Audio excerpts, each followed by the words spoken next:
Good evening. We'll be starting in 2 Samuel chapter 8 tonight, and we'll also be looking at Psalm 60 as well. Just to kind of to get us going, last class we left off, and David is wanting to build God a house, and he's talking about a physical structure.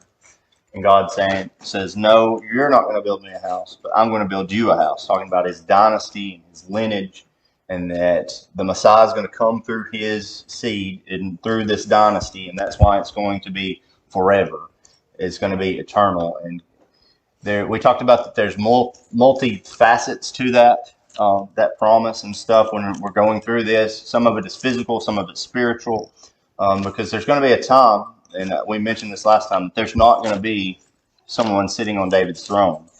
And, people reading this would be like, I thought it was supposed to be established forever. How does that work into God's plan? And, does God keep his promises or not? And he does. It's just, he didn't mean that physical kingdom. He was talking about the spiritual kingdom and with his son reigning, and that was going to be eternal and that it's not going to be taken away. And he's not going to have to chastise his son in that. Because he's going to be perfect, the perfect king and the perfect high priest for us.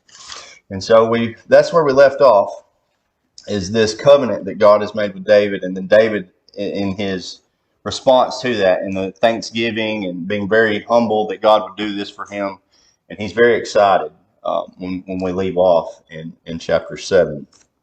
Is there anything anybody would like to add, Austin, or anybody else, before we get into chapter 8? So we're switching gears a little bit. In 8, we're not necessarily carrying on with the narrative. These are going to be,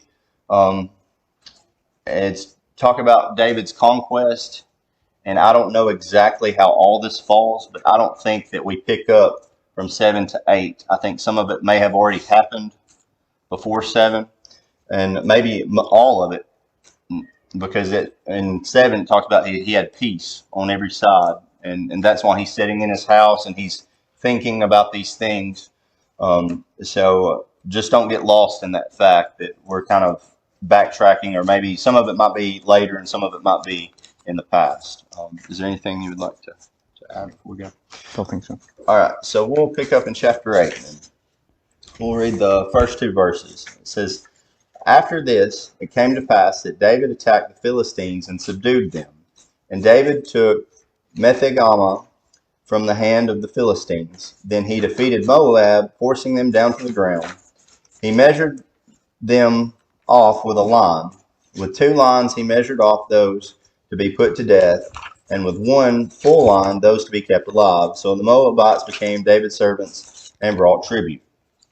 So when David comes to power and becomes king, and we'll say just king of Judah, how does the kingdom look? Is it in a good standing or kind of a bad standing? It's bad. And why is that? Right. And so they've been having these battles against the Philistines, and because Saul has not been righteous, I think the Lord has not been with him, for 1. And then 2, Saul's not been doing his job. He's been after David. And so even if he could have kept some of it at bay, he's not even been doing that because he's been solely focused on David. And so here it talks about that David attacked the Philistines and subdued them, and he's defeated some of the Moabites, and he's killing some of them off and making some of them slaves. So this is a completely different scene than what we look at when we look at David as his initial kingship here, and the way that just the kingdom looks, period. I mean, we're starting to kind of turn things around here, and some of that, I would credit all of that to David being faithful to the Lord, and the people that he surrounded himself, even though some of them, their judgment is questionable, they're still loyal to David when it comes down to it. And so because of that, he's being successful, he's doing his job, he's not looking, well, who's trying to take my kingdom from me? That's not what David is looking at here. He's looking at, I'm going to serve the Lord. He's told me, and he's told us to drive these people out, to destroy these people. And so that's what David is doing here. And I think in David and in Solomon's reign, you're going to see Israel at their best. And we're not going to see them like this maybe ever again. As far as their devotion to the Lord and to what He's instructed them to do. And so we need to keep that in our minds as we go through this. Yeah, that's exactly right. So I think maybe there are a couple things here I'd like to say. So one, when I was looking at the Megath Amma, I was like, I don't know what that means, but kind of a parallel account to 2 Samuel 8 here is 1 Chronicles 18. And in 1 Chronicles 18, it doesn't call it Megath Amma, it calls it Gath, which I'm more familiar with that name. But that's what David takes first. I think what this symbolizes is, in a lot of ways, and you were bringing this up, like the exact opposite of Saul, right? So with Saul, at the beginning, he's having success against the Philistines. Once his heart turns from the Lord, his success goes away. And in fact, what we see at the end of Saul's reign is that the Philistines are taking the Israelite territory, and what you have here with David is a reversal of that, right? He is now taking the Philistines' territory. And so you have, like I said, the opposite, not only in character of Saul, but in results. And it's based off the character, right? It's based off the fact that he is loyal to God. His heart is with God. Saul's is not. That makes all the difference, right? That makes all the difference. Because it's like, is Israel more powerful of a nation just inherently? No, right? But it's because God is now with them that makes them successful. And then with the Moab thing. So the Moab thing is interesting to me because if you remember, Ruth is David's great-grandmother. She was a Moabitess. And we also know that whenever David's being pursued by Saul, that he sends his family to Moab. And it seems like he's trusting them with the safety.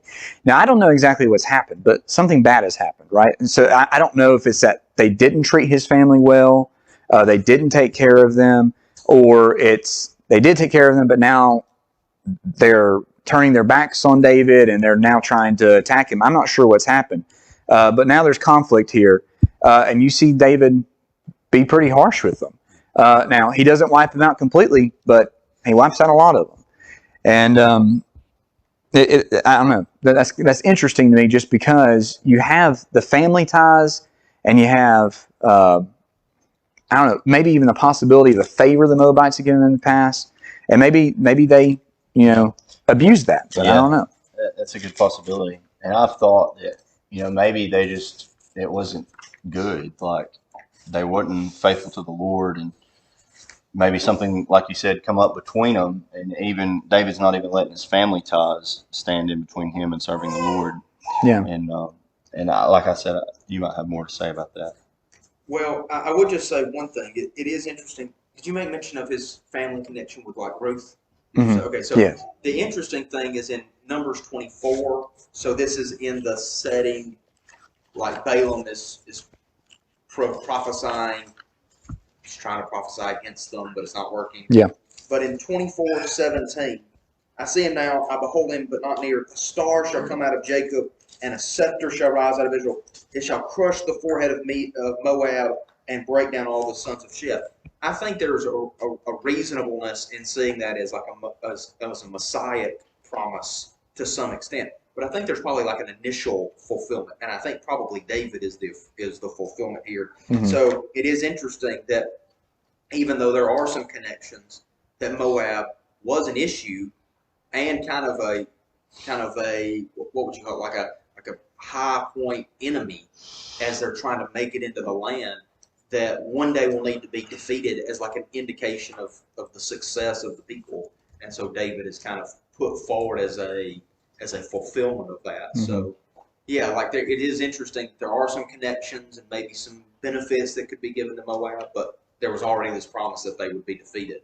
So and so he doesn't wipe them out completely. No, that's right. But then we do see later on in the prophets that judgment is pronounced on Moab several times. Like in Amos and other books too. Right. So they hadn't gotten much better. That's right. Now, that's Lot, right? Were they descendants of Lot? Who were they descendants of? Yeah, that's yes, they were. So the other thing I mentioned here is just the fact that, and this will be a theme, they weren't wiped out, but what did happen to them? Yes, they became servants, right? And they started contributing to David's, or to Israel, I guess. And so maybe there are a couple things here. First of all, are they a Canaanite people? No, right? So they're not a Canaanite people. What was to be done with Canaanites? Right, they're to be destroyed. And what were you going to say? Yeah, so they may have been nomadic, but they generally, as far as I could tell, were not in the land of Canaan a whole lot, but maybe they were more than I think. But I think what we'll see is that the nations around the land of Canaan, you won't have destruction necessarily, but you'll have more of this kind of pattern of paying tribute and becoming servants. Now, they're defeated, but they're treated a little bit differently. Do you think the tribute thing, you think that's to immobilize them where they don't have the resources to rise back up against Israel again? You think that plays a part in that? Yeah, so I think that may be what Israel's motivation is for it. I think it's also, like, behind the scenes, how Israel is being blessed by the nations around them, which is something that God would have talked about. When He blesses them, the nations around them will bless them, right? And I think this is kind of fulfilling that. Not that that's David's reason for doing this necessarily, but I think his reason may be something like what you're talking about. Anything else?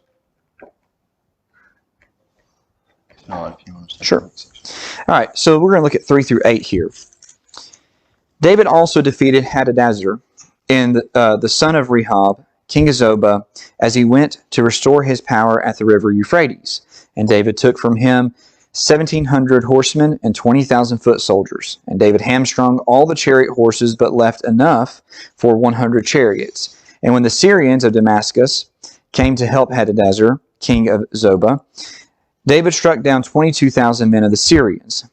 Then David put garrisons in Aram of Damascus, and the Syrians became servants to David and brought tribute. And the Lord gave victory to David wherever he went. And David took the shields of gold that were carried by the servants of Hadadezer and brought them to Jerusalem from Betah and from Berathai, cities of Hadadezer. King David took very much bronze. All right, so what we have here is we have David, again, David's victory, right? So who's he claiming victory over this time? You don't have to say the long name, but you can just kind of give me Syrians, right? So you have Syria and you have maybe Syrian region nations, right? So toward what direction are we talking about that mentions here? Toward the Euphrates, right? So he's expanding the kingdom out toward the Euphrates. And like I said, it mentions specifically Hadadezer here. It seems here like what he's trying to do is he's trying to cripple, you're talking about cripple the nation, he's crippling their military might, right? There's one thing I think is interesting it mentions here. What's one particular thing it makes mention to say that he gets rid of mostly, but not all? Yes, thank you. All right. I'm glad you read my mind on that. All right, so the chariots. So that's an interesting one. Why would that maybe be an interesting one?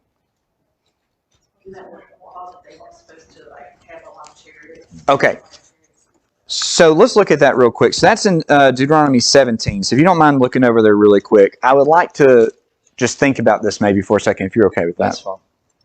I actually think Deuteronomy 17 may not be a bad place to come back to if we have time at the end, but we may not. That'll be okay. But this would be verse 16 and... Wait, let me see. Yeah, so I think it'd be verse 16 here. It says, "Only he must not acquire many horses for himself, or cause the people to return to Egypt in order to acquire many horses, since the Lord said to you, you shall never return that way again." So, has David violated that? What do you think? Right. So I think the idea here, I don't think David has violated this. because I think when it talks about many, I think the idea is that it would be such to where they're trying to build up their own military might. And I don't think 100 chariots is doing that. I could be wrong, but I think the idea here is that David's not losing faith in God and trusting in his own military, even though he does this. Yeah. You have thoughts on And that? that was my thinking on it as well, because that's the reason why God doesn't want them to build that up, so they don't lose sight of why they're winning or why they can do what they do. It's because of Him, not how many chariots they have or horses or swords or armor that they have. They win because God is with them. And I think David keeping 100 is just, and it's not trying to take God out of the equation. He's just trying to, I guess, use some of what He's blessed him with. Yeah. The other thing I may make mention of here is that one of the things that they take are the gold shields. Now, I don't know, maybe there's a more specific thing than I found. But I do know one of the things that ends up being in the temple are gold shields. Now, I don't know if that these were used for that or not, but I know that it ends up being a thing in the temple, and so it could be that these gold shields end up going to the temple as well. I'm not sure if it mentions these specifically or not. Do you have anything else you want to add to those? Just in, you read through 8, right? I did read through it, yeah. Just in verse 6 there, that it mentions that, so the Lord preserved David wherever he went. And that's the thing to hang on to. We're talking about David or any individual when we go through the Bible. Their success or their failure usually is whether or not they, first off, trusted in the Lord, and then secondly, if the Lord was with them or not.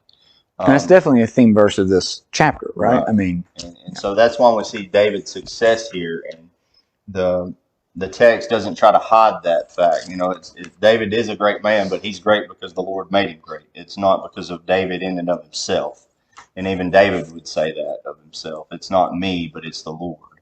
And but yeah, and in his victories and everything, he's all the tribute coming in, he's giving that to God. He's not trying to build up his wealth or whatever, and that's going to help. And not that God couldn't do it without him, but it does help when Solomon goes to build the temple that David is acquiring all this tribute from these nations. And I think to look at the contrast between David and Saul. So put Saul in David's shoes, even up to the point that David asked to build God a house. Saul, I could see him pouting about it. Man, I really want to build you a house. And God saying, I've said I will build you a dynasty that will last forever. Yeah, but I really want to build you a house. And so he just pouts about it, and he doesn't take all the tribute and stuff. And then his son struggles to build a temple for him. But David's not that way. He says, however I can be useful, I'm going to be useful for the Lord, even if it's not what David thought the Lord was going to use him for. And I think that's important for us as Christians, because we get ideas in our head and we think this has got to be what the Lord wants me to do, or this is the best for the kingdom, or whatever it may be, and it don't work out that way. And so we feel defeated in that, and we think, well, if I can't do that, I'm not going to do anything. And so that mindset is like Saul, but we need to be David's. We need to be, whatever I can do, let me do it, and let me do it wholeheartedly to the Lord. And so that's one thing that we can take away, I think, because it could have shifted, even though God's promise was much bigger than what David asked for. I think he still could have been taken back by that and not been as good of a servant as he was. Anything else through verse 8? If not, we'll pick up in verse 9 and we'll read 9 through 14. It says, Then Toai, king of Hamath, heard that David had defeated all the army of Hadadezer. Then Toai sent Joram, his son, to King David to greet him and bless him, because he fought against Hadadezer, and fought him, for Hadadezer had been at war with Toai. And Joram brought with him articles of silver, articles of gold, and articles of bronze. King David also dedicated these to the Lord, along with the silver and the gold that he had dedicated from all the nations which he had subdued, from Syria, from Moab, from all the people of Ammon, from the Philistines, from Amalek, and from the spoil of Hadadezer, the son of Rehob, king of Zobah. And David made himself a name when he returned from killing 18,000 Syrians in the valley of Salt. He also put garrisons in Edom. Throughout all Edom, he put garrisons, and all the Edomites became David's servants. And the Lord preserved David wherever he went. And so again, all this tribute's coming in. Israel is having all this success, but David is focused at this time. He's giving God the credit, not only vocally and in his mind, but with the things that he's obtained. He's devoting that to the Lord. And it mentions that he made for himself a name from killing 18,000 Syrians in the Valley of Salt. And he's making these garrisons, and Israel they're very strong at this time, and they seem to just be building and building and building, militarily, monetarily, and seems spiritually at this time. They're morally, very good, and so just very strong at this time. But there at the end of verse 14 again, it reminds us, and the Lord preserved David wherever he went, and that's why he was successful in all that he's doing. And I think that's why it keeps mentioning that. It's mentioned that twice in this section, these two sections that we've read. And some people would look at David and be like, man, he was a great military leader, and that's why he was successful. That's part of it. But he was the king he was, and as successful as he was in life because he obeyed the Lord.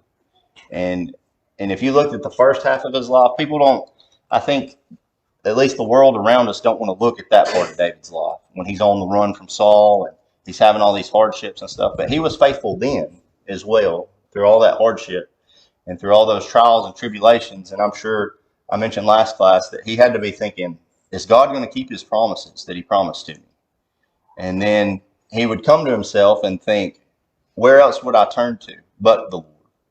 And so because of that, I'm going to stay faithful and I'm going to do what he's asked me to do.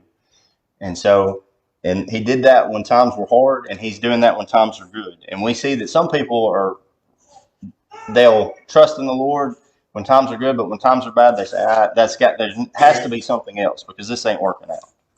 And so we need to make sure that we don't do that as well. And so whether it's good or bad, we need to be drawing closer to God. If we're doing good, we need to draw closer to God because he's blessing us. If we're doing bad, we need to draw closer to God because we need him even more than maybe we thought we did. And so either way, we need to be drawing closer to the Lord. And through that, he will preserve us as he preserved David. It might not be in however we see that we need to be preserved, but he will do that for us if we're faithful to him. But so just go along with that. I think you see two examples of David not trying to build up trust in himself and his nation, right? Not to make his nation strong for himself. So we have the thing with the chariots, and then here we have it with the tribute that he's getting. He's dedicating this to the Lord, right? And so, like you said, this shows a lot of trust in the Lord, because I think it'd be very easy to be like, okay, these chariots, well, we need to use these chariots. God's given us these chariots so we can use them, right? Well, that's not what he looks at it as, right? We are trusting in the Lord. And then here with this, God has given this gold and silver. Let's use it to strengthen ourselves among the other nations. And that's not what he does, right? They are strengthened among the other nations, but not because of their, like I said, their military might or because of their financial wealth. It's because of their trust in the Lord. The other thing I probably want to point out, because I did not realize this till just now when you were reading it. So yours, verse 13, said 18,000 Syrians, and mine says 18,000 Edomites. Are those the same thing? I don't think so. So like mine says 18,000 Edomites, and then in 14, he put garrisons in Edom. But yours says Syrians in the first one, right? Does yours say put garrisons in Edom? Yeah, it does, yeah. So that was confusing to me, but... I do have a footnote that says that some manuscripts say Edomites. Mm. And then it compares that to First Chronicles 18 as Right. well. Yes. And so that might just be a miss. Yeah. But either way, so he has victory over the Edomites. I think there's maybe, I don't know if this is exactly right. Did you have something you want to say about that before? Okay. So he has victory over the Moabites and the Edomites, and we brought up the connection with the Moabites. Is there also a connection with the Edomites? Yes. What would that connection be? Esau, right, that's right. And so, but you see, in both these cases, he has victory over them, and then what ends up happening with both of them? They become servants. And in fact, we see that with a lot of nations, right? You see David having a lot of success with the nations all around. And, well, with anybody, really, but with the nations all around, they are all paying tribute. And you mentioned this earlier. This lays the groundwork for what Solomon is going to do. David won't get to fulfill it himself, but it lays groundwork. And we would hope that it would not be laying groundwork just financially, but also spiritually is be laying groundwork for what Solomon's going to do. Now, Solomon may not handle that all the best way, but David can't help that right now. I think there's one more thing I was wanting to say. No, I think you said it about the Lord gave David victory everywhere he went. So again, you have that theme there of God is the power behind all this. Yeah. And I don't know that I mentioned, but there was a king that gave tribute just because of who David had defeated. Oh, yeah. And so he said, it's like, you did me a favor. Yeah, thank you for this. And so he's giving him tribute for that as well. And so it's not just the kingdoms that David's defeating, but there's other people coming in and saying, hey, thank you for doing that. That helped me out and so much. And so here you go. And so, and there may have been some kings, I mean, I don't know this, but there may have been some kings that didn't want to have to be strong-armed into it, and they just went ahead and started offering tribute anyway. Yeah. And that could be partly motivation for this king here as well. Yeah. Can I just mention Numbers 24, same place, a couple of verses after what I just read, mentions Edom and, kind of. Right. Now, obviously, neither Moab nor Edom will be defeated right now, but they will be eventually. But David will kind of be he will be kind of a major factor in all of that. And so maybe another connection there, all this together and God's role behind all of it together. And I will make one thing mention of, you mentioned Deuteronomy 17, which I think is just so helpful in thinking about the picture of what God's trying to create with these kings.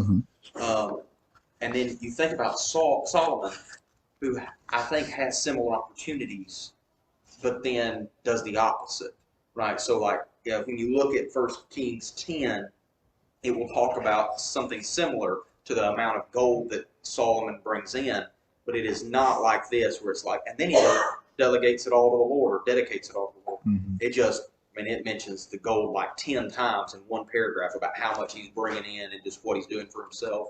Then chapter 11, he gets old and he marries all these wives, which also goes back to Deuteronomy 17. Right. Says don't marry all these wives. So that Deuteronomy 17 is so important because David is put in a position where maybe it could be a danger that he tries to build himself up in the way that kings try to build himself up. And he doesn't, right? He tries to limit himself on the chariots. He tries to cut down on the amount of gold that he brings into his personal possession. And then Solomon does all the bad things, right? He builds up his personal wealth. He marries wives for alliances. He starts building them temples with this gold. It's just a big mess. And so you can see the different pictures here and then the different paths that's going to lead the kingdom down. So just think comparing it to Solomon is helpful to think about with that picture in Deuteronomy 17. So it's interesting because there are comparisons to be made in the past with Saul and then also in the future with his son Solomon. About how David handled it one way and they handled it differently. And I think this is an important moment because it's Deuteronomy, again, what is it, Deuteronomy 12 or something like that, that talks about the place that God would choose where they would put the place where the place where God would put his name, which really does come back to 2 Samuel 7 some. I mean, we didn't talk about that a lot the other night because really I think the focus is on the dynasty, but he does also mention your son's going to build me a house too. Right. And you remember in 2 Samuel 7, he says, I've given you peace, and I'm going to continue to give Israel peace. And so it is a weird question about 2 Samuel 8, like when is this happening? I think for the most part, you're right. I think it's happened before already. But there's other peaceful moments that are going to happen. And that's what Deuteronomy 12 says is going to happen, that God is going to give you rest, and then you can build a way, which I think is the reason why David is not allowed to build the temple. It's not because he's killed people. Maybe in one way it is, but it's not because he wasn't just in doing that. God had used him for that purpose, but it's because God hadn't fulfilled the promise yet of giving them rest. And then in David's reign he had, and he's going to hand that over to Solomon, and now Solomon inherits his peaceful kingdom. Now he can build a temple. And so I think I think actually Solomon being the one getting to build it is a fulfillment of Deuteronomy 12. So it's not just, I don't know, what would you say? It's not just kind of like God is kind of like, well, no, not right now, maybe later. But like had this plan all along about what this would look like. Yeah. Yeah, I always thought like that was not David's role. Right. To build the temple. And David, he used David, like you said, to wage all this war and stuff. And David was very good at it. But as you mentioned, it just wasn't in the plan for him to build the temple. Yeah. And so that's why it'll be given to Solomon. And I think Solomon, and we'll study this more. I think he talks more about that when he does the speech at the at the dedication of the temple and all that. I think he brings in a lot of those ideas about why him and why not his dad and things like that. Anything else through 14? If not, if you want to. Sure. All right, so we'll read the last few verses there, starting in verse 15. So David reigned over all Israel, and David administered justice and equity to all his people. Joab the son of Zeruiah was over the army, and Jehoshaphat the son of Ahilud was recorder, and Zadok the son of Ahitub and Ahimelech the son of Abiathar were priests. And Sarai was secretary, and Benani the son of Jehoiada was over the Cherethites and the Pelethites, and David's sons were priests. So I think this goes back to what you mentioned this earlier. We have a lot of good things happening right now. And what has most of our focus been in this chapter? What type of success? Military success. I think here we have a little bit of a shift talking about the type of success and the type of good thing that was going on. What type are we talking about now? Say again? Right, so the administration. So the way that I would say the morals are being carried out. And so what you have is you have justice, you have equity in the land. Then it talks about who's kind of involved in this, who's I don't know, David's team is that's working on this. Who's in charge? Who's in charge? Some of these I think we'll recognize. Some of them I'm not super familiar with. I'm probably not going to go through the whole list again because it says what their name is and what the role is. What I do want to bring up is the very end there where it talks about David's sons were priests. Because that seems odd, right? I think it may be helpful. Maybe it's not, because depending on what yours says, maybe it's not as helpful. So, but if we looked over at that First Chronicles passage that I brought up earlier, so First Chronicles 18, maybe it will shed a little bit of light on this as far as what their role really was. So in First Chronicles 18, if you look at it's the very end of the chapter, so they have a very similar excerpt there where they're talking about who is in charge and who's doing different things. You look at verse 17, the very end of verse 17, and David's sons were what?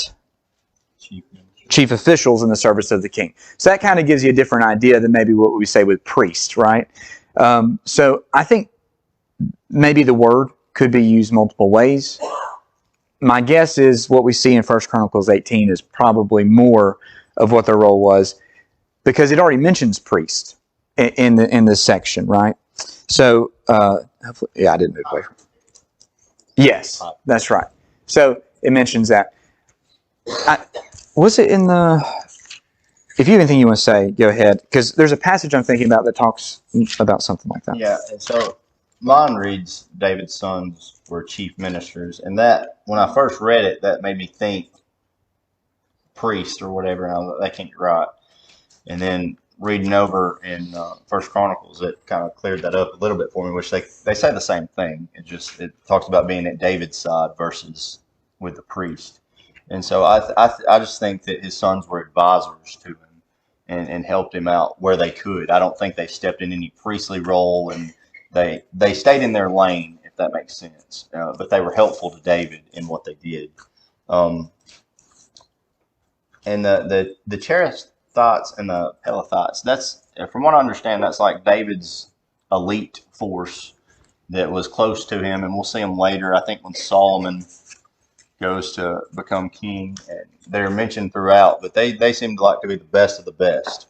And it would be like our special forces and our secret service, or somebody who protects the most valuable in our society. And so I think it's interesting that they mentioned them here. Benani was over both of those, and so this man would have been very lethal and good at his job to be over both of those groups of men.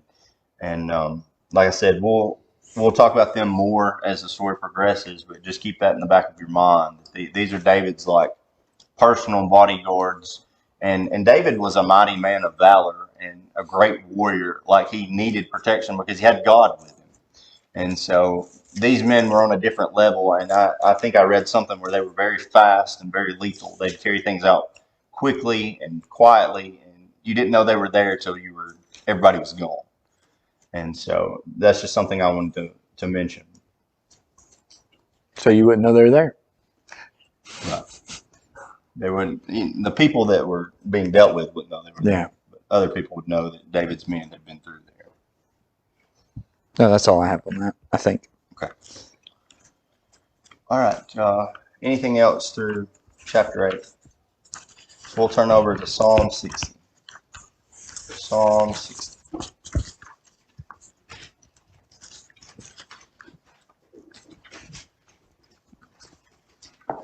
Look at the first 3 verses there. I do have a question for you. So does yours have excerpt at the beginning? This up here? It does. And yours says Edomites there. Yeah. In the Valley of Salt. And so you think they would have fixed it in the other passage. Yeah. Okay. So can I just say that real quick? So this is a psalm that would, I guess, be after the battle with the Edomites that we were just talking about in chapter 8 of 2 Samuel. And it's kind of reflecting back on some of that, I would say. Or maybe it's in the midst of it. I think it's afterwards. Yeah. So in verse 1 it says, "O God, you have cast us off. You have broken us down. You have been displeased. O restore us again. You have made the earth tremble. You have broken it. Heal its breaches, for it is shaking. You have shown your people hard things, and you have made us drink the wine of confusion." And so here, it seems to me that David is just, I say David. David. And David. So it seems to me that David here is he's reflecting on the fact that Israel has not always been faithful, and they've not always been successful. And I think he's just mindful of that they have been in that circumstance before. And I think that's some of what drives David is there's been generations that they would say, well, is the Lord really not going to be with us? David knows for a fact that he's seen the history. Like, if we do not obey him, he's not going to be with us. And I think he's bringing that up in his mind. And like Austin said, maybe in this battle, maybe he felt that. Like, you've cast us off. Maybe he didn't feel like he was going to win in this battle. And like I said, we don't have a whole lot of information on it just than what he says. But I think he's trying to bring remembrance to the fact that they have been in this situation before, that they were helpless and they were going to be defeated because God was not with them. Is there anything you would like to say about the first 3? No. I'll pick up 4 through 5. Sure, 4 and 5. You have set up a banner for those who fear you, so that they may flee to it from the bow, that your beloved ones may be delivered. Give salvation by your right hand and answer us. So I think what you have here is David's talking about if we're going to have hope, it's going to be in the Lord. So he's raised up a banner. The idea of that is to say, look, this is what you can look to say, maybe to get courage or to get motivation, and we can go to the Lord and He will give salvation. Right? That's what it says. It says, "Give salvation by your right hand." So in all of this, even when he's looking at before and he's distressed, and here now when he's saying maybe there's some hope, he's making a plea to the Lord, and he realizes the Lord's the one in control through all of this. Pick up at 6. Sure. So, God has spoken in His holiness. I will rejoice. I will divide Shechem and measure out the valley of Succoth. Gilead is mine, and Manasseh is mine. Ephraim also is the helmet for my head. Judah is my lawgiver. Moab is my washpot. Over Edom I will cast my shoe. Philistia, shout in triumph because of me.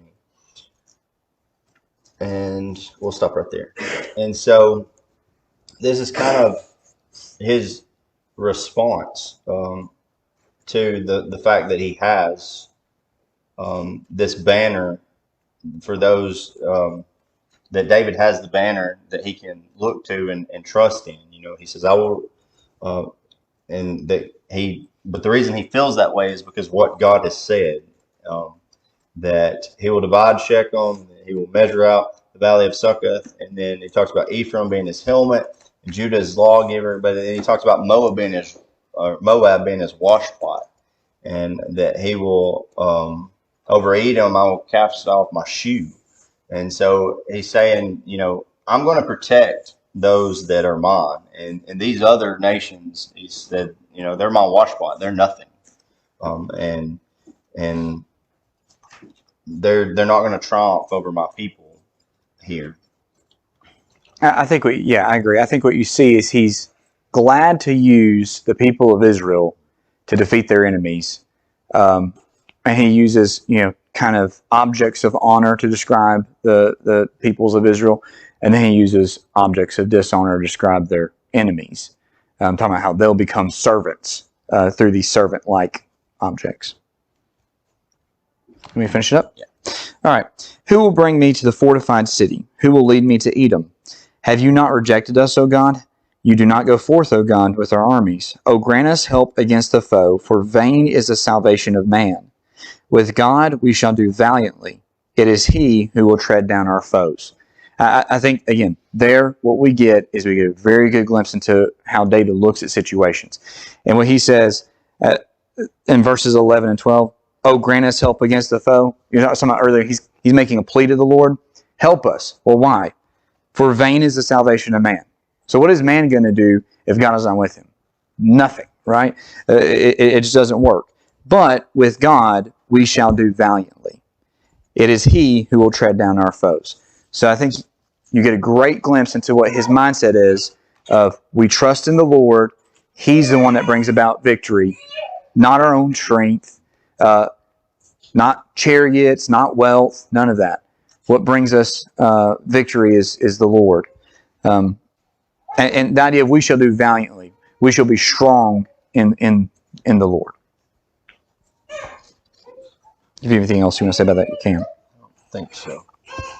There's 3 verses there that we need to think about, 3, 4, and 5, that can apply to us. Thou hast showed thy people hard things, thou hast made us to drink the wine of astonishment, thou hast given a banner to them that fear thee, that it may be displayed because of the truth, that thy beloved may be delivered. Say with thy right hand and hear me. There's a banner. We sang a song. There's a royal banner given for display. What is that banner? Cross. Cross. Jesus. Those verses apply to us. We're going to see hard times. We're going to go through some hard things. We got to look to that banner. Yeah. And Jesus promised us that. He said, no servant is greater than his master. And we're nowhere even near him. And so we shouldn't expect anything less. It's very good. Thank you. Anything else?